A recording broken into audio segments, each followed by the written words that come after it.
The news starts now. AM 1240 and 95.3 FM.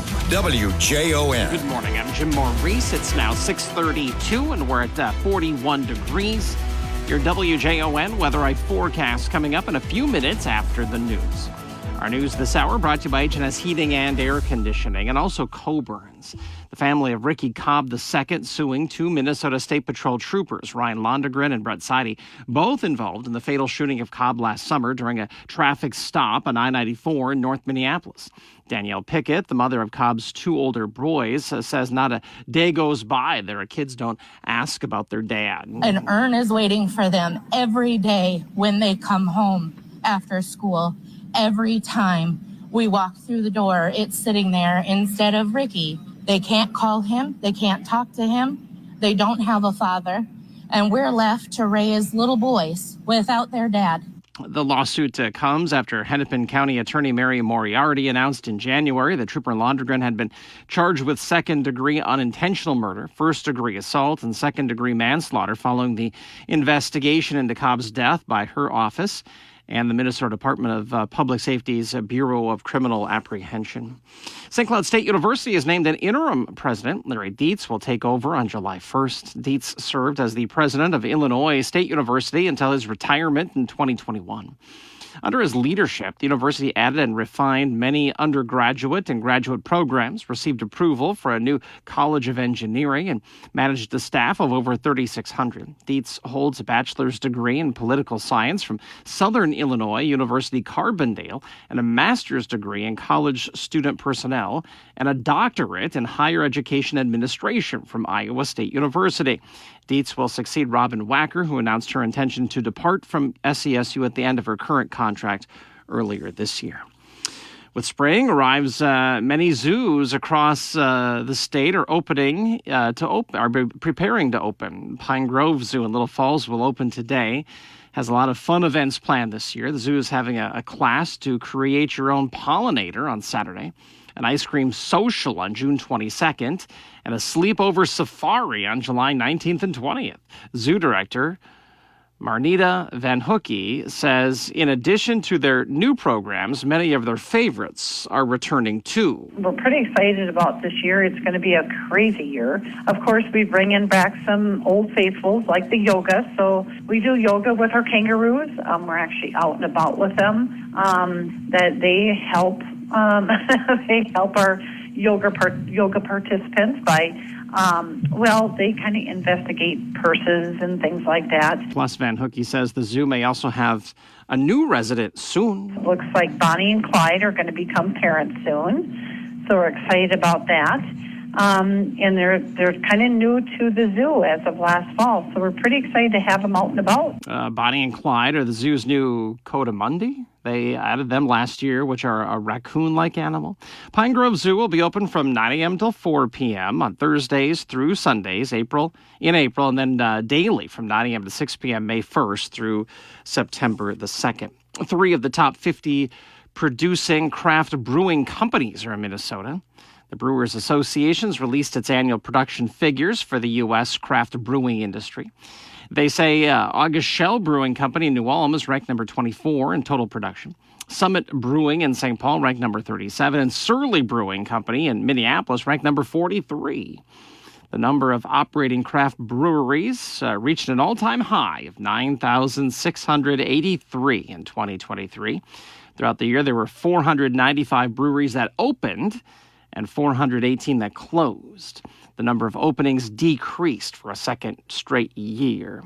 Collectively, small and independent brewers produced 23.4 million barrels of beer in 2023, a decline of 1% from 2022, though craft's overall beer market share by volume grew to 13.3%, up from 13.1% in 2022. The top overall brewing companies are Anheuser-Busch in St. Louis at number 1, Molson Coors in Chicago at number 2, and Constellation in Chicago at number 3. WJON news time is 6:36, and we're at 41 right now. News this hour brought to you by H&S Heating and Air Conditioning and Coburn's. Your WJON weather eye forecast on the way in a few minutes from now. You can listen live to WJON at home with your Amazon Echo device. Just say, hey, Alexa, play WJON. Jim Maurice, WJON. All right, Jim, today is National Animal Cracker Day. Do you ever remember having animal crackers? Sure, of course. Okay, so animal crackers originated in England. They were called animal biscuits. They've been made since the 1800s. And after gaining so much popularity over England, Americans wanted to try them, so bakers started experimenting with their own recipes. There are 54 different kinds of animals in total. The current animals included in every box are tigers, cougars, camels, a rhino, kangaroo, hippo, bison, lions, hyenas, zebras, elephants, sheep, bears, gorillas, monkeys, seals, and giraffes. Whole Noah's Ark of crackers. Quite a variety, yes. Animal crackers are the name of the snack, not a particular brand. Oh. So in the U.S., several different companies produce animal-shaped treats. The first was Stauffer Biscuit Company in 1871. They still use their original recipe. Oh. Well, what is if it's not broke? Right. Don't change it. Nabisco was the first to sell the crackers in boxes. So in 1902, Nabisco started to sell what they call Barnum's Animals. They were based off of the very popular circus put on by P.T. Barnum. Mm-hmm. The boxes had pictures of the animals and looked like the trains the circus used to transport the animals in. Pretty good marketing technique. That's what I remember. I'm guessing that's what most people picture when they think of animal crackers is that train box. Correct, yeah. They're still very profitable. Today, over 40 million packages of animal crackers are sold around the world every year and distributed to 17 different countries. They were a bargain at one time. So in 1902, and then maybe they are now too, it depends on your perspective. So in 1902, one box was sold for 5 cents. Today, they are still considered pretty low priced. Okay. There's a reason for the string in the box. It was originally intended to be used to hang the box as an ornament on a Christmas tree. Neat. But now it's convenient for toddlers to kind of haul around, hold on to that string. The most recent animal added to the collection is a koala, and it was chosen through a contest. So in 2002, to celebrate their 100th anniversary, Nabisco had a contest to choose the next animal they were going to add, and the koala beat out a penguin, cobra, and walrus to be added. The monkey is the only animal that wears clothes. And no one knows why, but the monkey is the only animal wearing clothes. Yeah, it has a pair of pants. Interesting. That's strange. Why would you do that? I don't know. All right, Jim, what do you got coming up at 7:05? A new cannabis store opening. Actually, it's not cannabis yet, but THC and CBD. We'll talk about that coming up at 7:05 this morning. All right, Jim, thank you. It's 6:39. We're at 41 degrees. Coming up next on WJON, the weather forecast with Kara Foster. Joined now by meteorologist Kara Foster for a look at the weather forecast. All right, Kara, so after kind of a cool spell, it looks like over the next couple of days, we're going to rebound a little bit starting on Sunday? We will. We'll start to see more average temperatures over the next couple of weeks and also drier conditions as well. Lots of sunshine from here on out for the next few days. Today, we're looking at sunny and 52. Westerly winds a bit breezy, gusting up to 25, so just a little bit cooler. Clear skies 31 tonight, sunny 44 into Friday. Westerly winds gusting up to 30, partly cloudy 29 into Friday night. Still in the 40s Saturday, sunny 49, but thankfully the winds pass.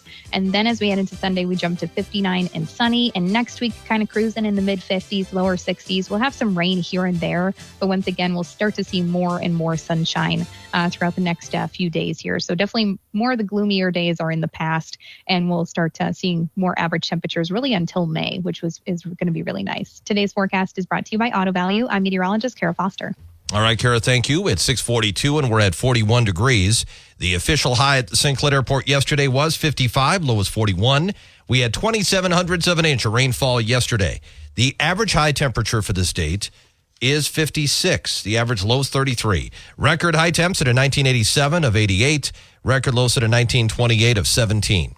Currently 41 at WJON. Here's the CNBC market up. Without the ones like you, who work tirelessly to keep things running, everything would suddenly stop. Hospitals, factories, schools, and power plants, they all depend on you. No matter the weather, emergency, or time of day, you're the ones who get it done. At Grainger, we're here for you with professional-grade industrial supplies. Count on real-time product availability and fast delivery. Call, click Grainger.com, or just stop by. Grainger, for the ones who get it done.